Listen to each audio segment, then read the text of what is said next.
What is up, guys? Brandon Ferraro here. I was just doing I was just trying to get this out of my headlights. I see all this, but it's really in there now. I mean, I kind of got the dirt out of it, but I'm probably just gonna get new headlights anyways. It's gonna be one of those halo headlights. It's gonna be sick.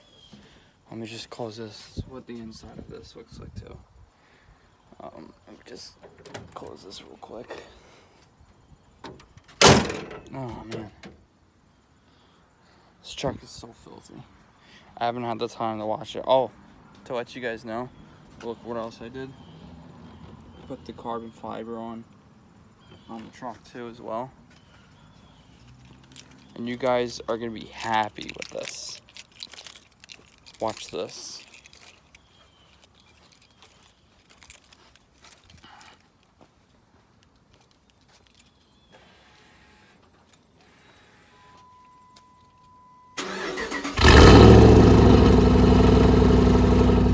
It is so loud.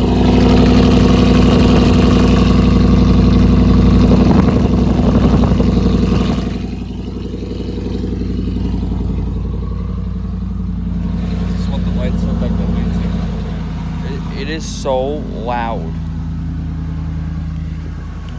So to give you guys of what I got, I was gonna go with a Flowmaster exhaust. But I didn't want to do it because I wanted this thing to be really loud. So what I did was they kept the back pipe over here.